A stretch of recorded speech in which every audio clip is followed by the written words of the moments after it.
Hey, good morning, everybody. This is Dennis.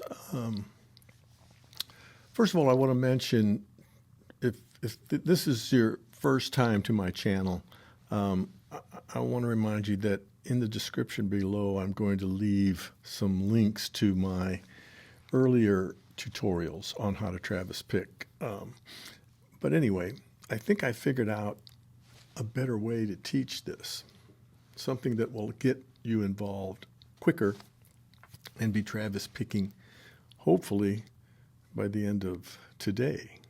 So let's get started. All right, just a reminder on the hand positioning.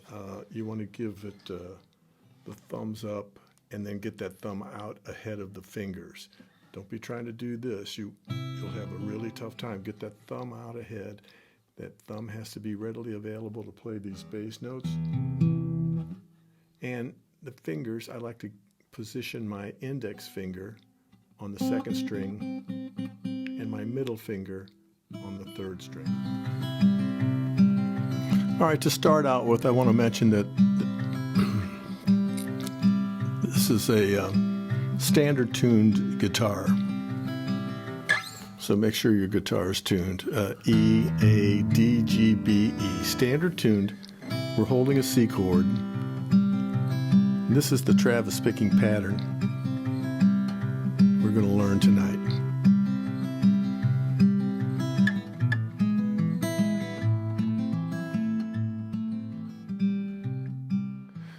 So the first thing you want to do is to lay down that bass line.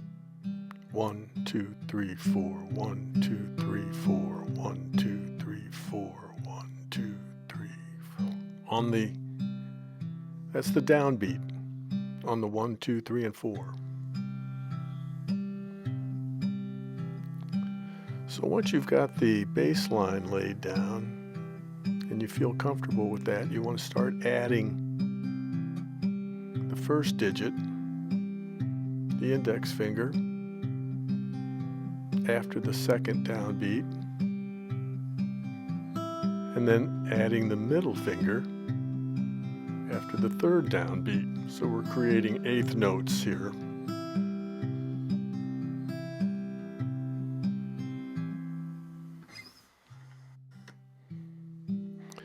All right, to review.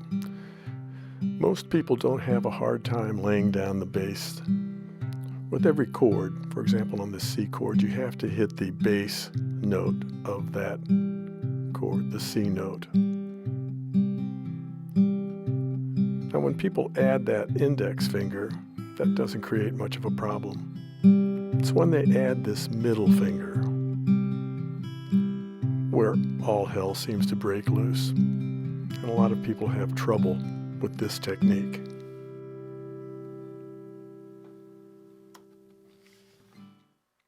All right, check out this new diagram here. Notice the thicker strings are on the E and the A and the D string. Those are the thicker strings, those are the bass strings, and then the thinner strings are at the top of the screen. We're going to tackle this Travis picking scheme in a different way.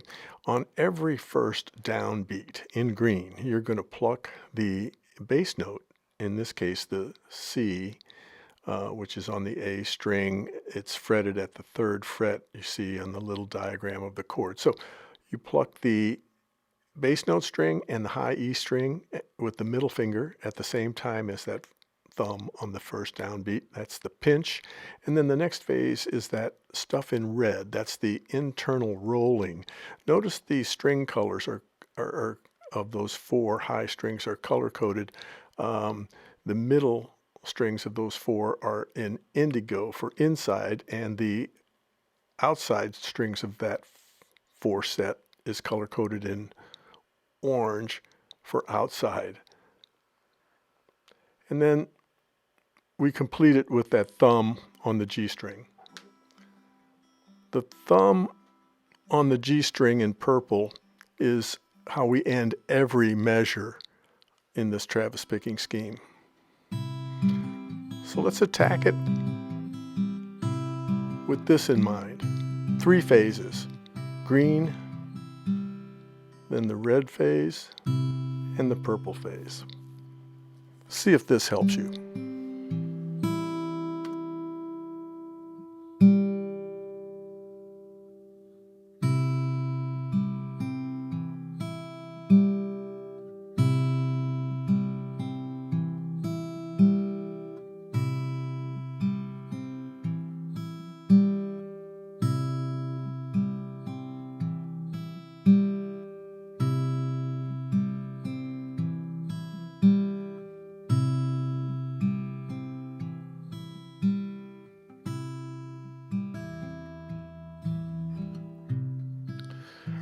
Now, I'll have to be honest with you.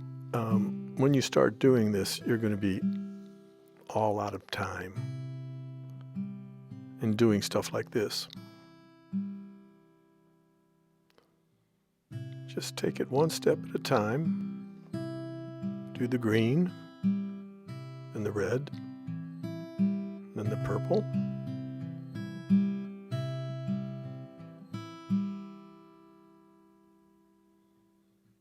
You'll get faster. Speed is not important in the beginning so much as developing accuracy.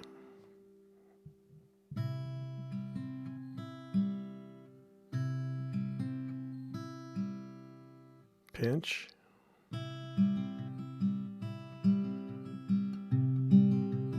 Now you'll eventually learn how to eliminate that pinch if you so desire, like that,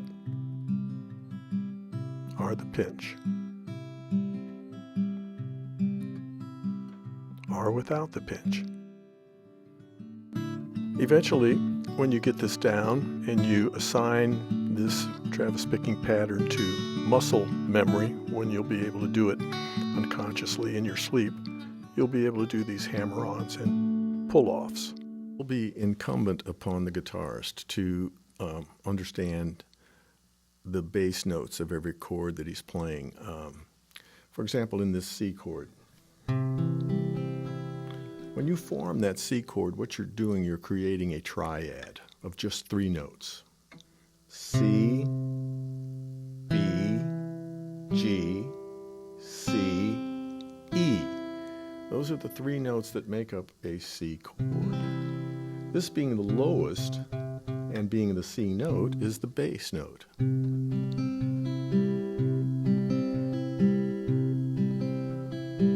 So these 2 notes, the C and the E, are the bass notes. Now, if you want to make that, you can also, this G on the 6th string is also one of the notes in the triad. So you can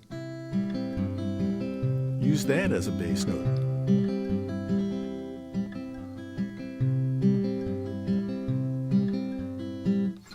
Okay, now on the D chord, the D note obviously is the bass note. So you're going to be using these 2.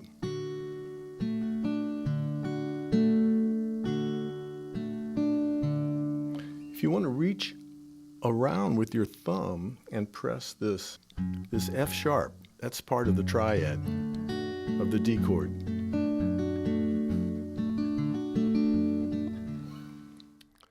Now, especially for the newbies to my channel, I like to point out this illustration here of the left hand and the right hand. The left hand assigns numbers to the fingering of the chords, while the right hand are the digits used in the finger picking pattern: the thumb, the index finger, the middle finger, and sometimes the ring finger or the little finger when we start adding melody lines to the Travis picking pattern.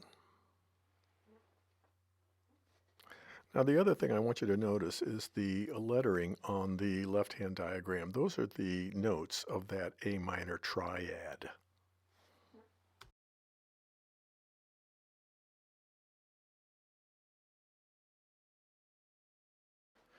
I want to try something here. I've got a picture here of the neck of the guitar up to the first 6 frets. So I want to overlay this Travis picking scheme to get you oriented as to what we're trying to do. Now imagine we're holding a C chord here. So when we look at this overlaid Travis picking scheme, My Travis picking scheme pretty much revolves around the 4 high strings. That is the D, G, B, and E. And I have color-coded those 4 strings. The outside pair I've color-coded in orange, O for outside strings, and the middle pair, the G and the B, in indigo for inside strings. So the Travis picking pattern involves, in this red part, plucking the G string with the thumb, followed by the index finger plucking upward on the and beat in between the 2 and 3 downbeats. And then on the 3rd downbeat, we're plucking the D string, the 4th string, with the thumb, and plucking upward on the high E string with the middle finger, and then completing it with the thumb on the G string. In my Travis picking scheme, the thumb on the G string completes every measure of every chord. Let me try and demonstrate that for you. Pinch, inners, outers, G string. Pinch, inner, outer, G string. Pinch, inners, outers, G string. Pinch, inner strings, outer strings, G string. Pinch, inners, outers, and the G to complete it. Do this with me real slow.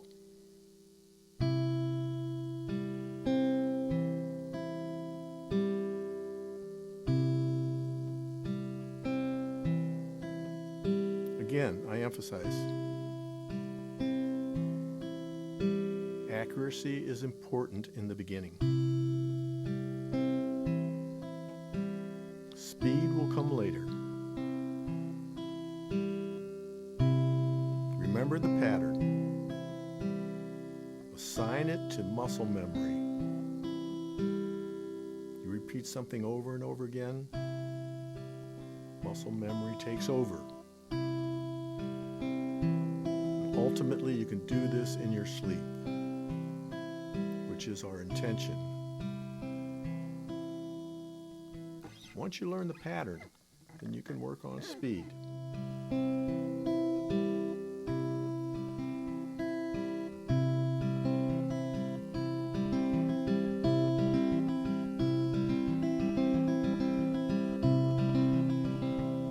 Now, eventually, you'll get to, if you want to just use the thumb on that first downbeat, you'll eventually be able to work into that. Instead of the pinch,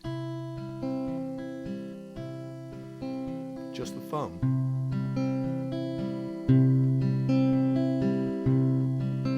With the pinch, with the thumb.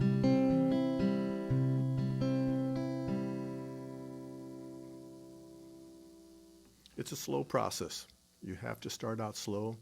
You have to persevere, persist, practice. 15 minutes a day for a week, and you'll be doing this. And then you can learn how to change chords.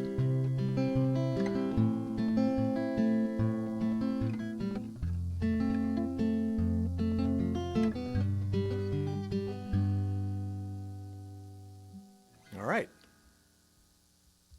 I think we'll call it a day. I think we've given you enough to work on. I believe this technique, if you look at that last diagram I prepared with the pinch in green and then the rolling of the fingers in red and the completion of the measure or the bar with that thumb on the G string, and take it in those 3 phases and start out slow. Your timing is going to be off.